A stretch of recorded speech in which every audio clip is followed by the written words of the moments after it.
Ciao, Kamoshi. Yep. Another mail call. Although this isn't really mail call. It's some cards from my LGS. Look, they're magic cards. None of this Pokemon bullshit. Anyway, let's see what I got. Alright, I got the Indomitable. You might wonder why the hell I bought this damn thing. 4 blue for a 6/6 trampling vehicle. Cruise 3. So I have to tap 3 power to crew the goddamn thing. But whenever a creature I control deals combat damage to a player, I draw a card. And I can cast the Indomitable from a graveyard as long as I control 3 or more tap pirates and or vehicles.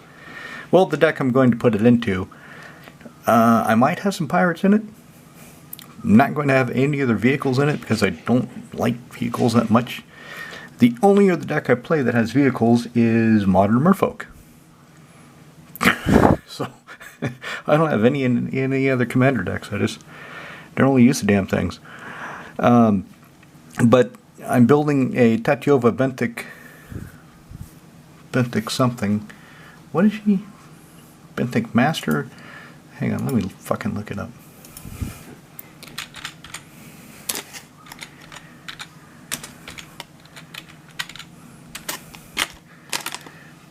Druid. She's a fucking druid. She is? Really? She is.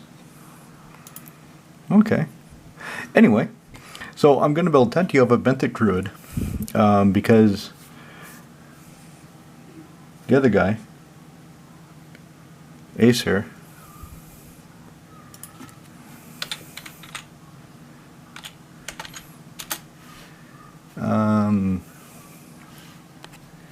God damn it. What the fuck is that? AC? Yeah. AC. Anyway, that asshole. So, I'm going to build Tatyova Benthic Druid because AC, Tyrant of Gyre Strait, is a bit scary. From what I understand, he bothers people. Now, I've never seen anybody play him myself. I don't know if he's really that great, but from what I've gathered from the interwebs, he's dangerous. And people know it. So I'm going to build Tatyova. One, also, she comes down earlier. She's 5 for 3/3. Whenever I play a land, I get to draw a card. Can I play an additional land with her?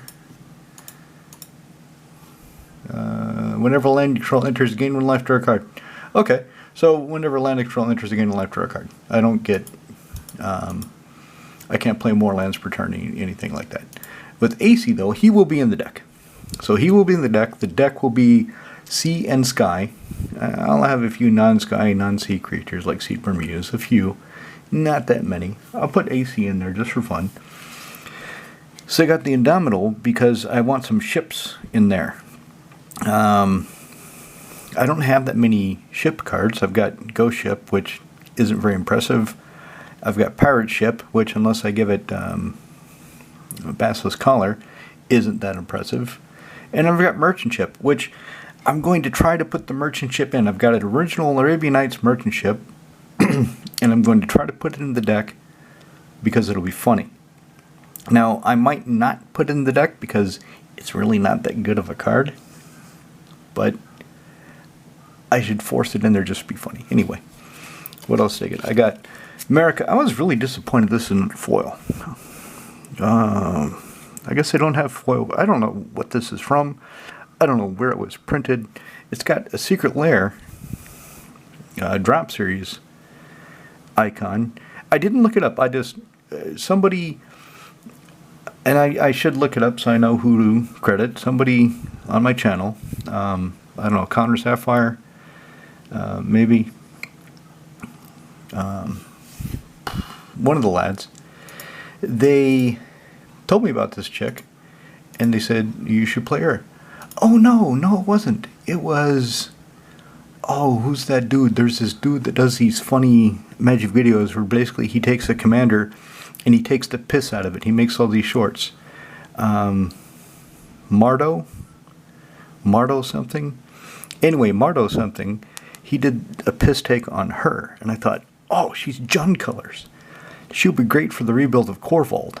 So I got her, and I didn't recognize that she's not foil. I don't know where, like I said, I didn't look up the history of the card, so I don't know where she's from.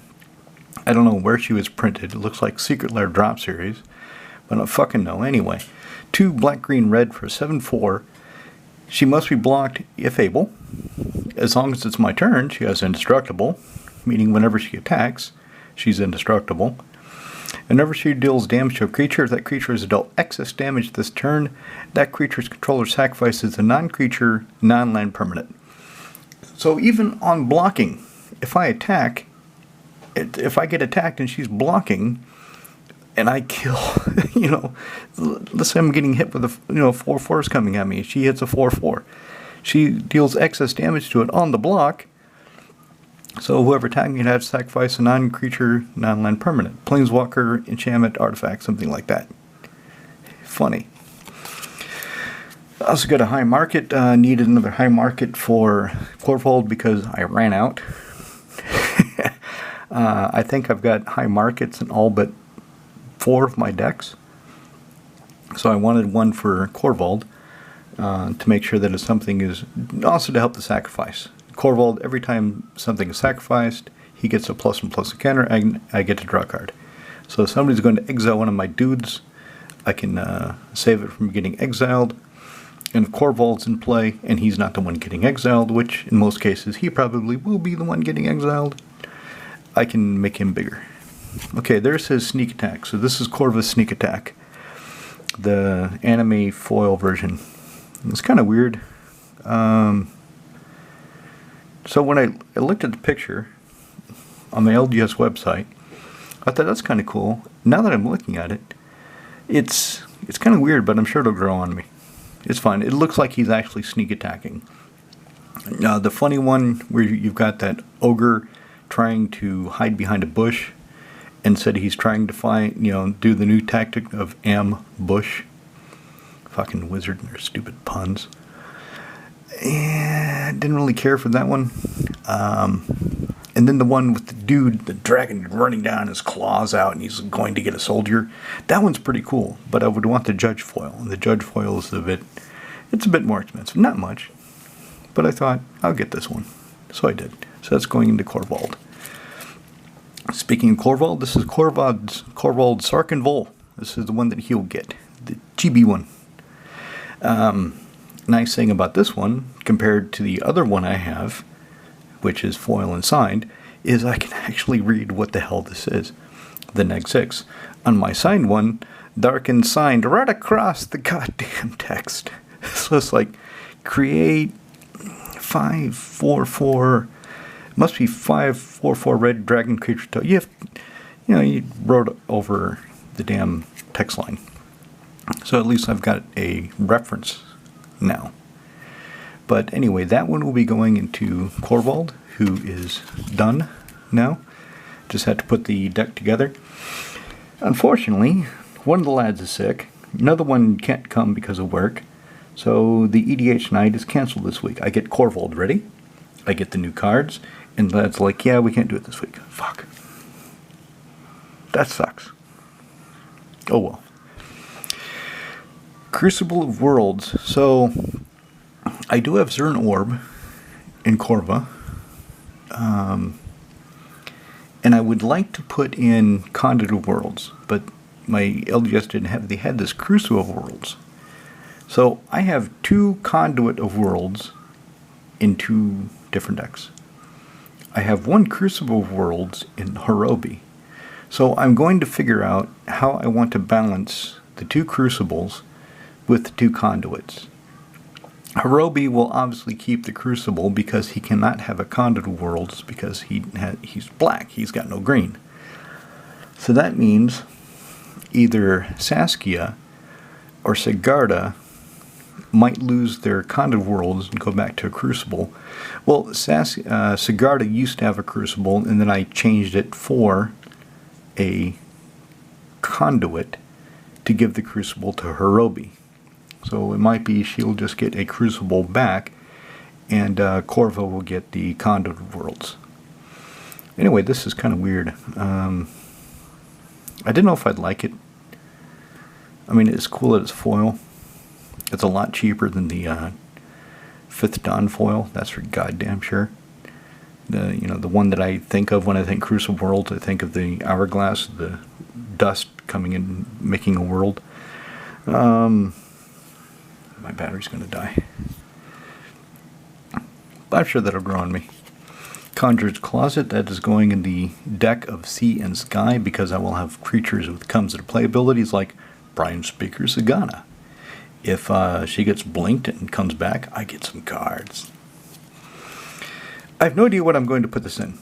I was watching Commander Quarters and they said, this card has fallen in price massively. You should pick one up. And I looked it up and they were right. It wasn't just hyperbole. She had fallen in price massively. So I picked one up. Now I just need to figure out what the hell I'm going to put her in. She could go into Ikra Surakondo because her toughness is higher than her power. She's got good stats, 5, 3, 6 double striker. So if I've got the abilities, the creatures or planeswalker, where my creatures deal damage equal to their toughness rather than power, well, she's got double her 6, 6 double strike for 5.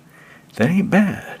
But whenever I cast a creature spell, create a 4/4 black zombie warrior creature token with vigilance. That does not go into the Ikra Surakondo theme at all, except for the Soul Sisters element. So when I get a creature, I would gain life. So, not sure. It's the most logical deck for her, but I have to think about it. Okay, so Treasure Vault.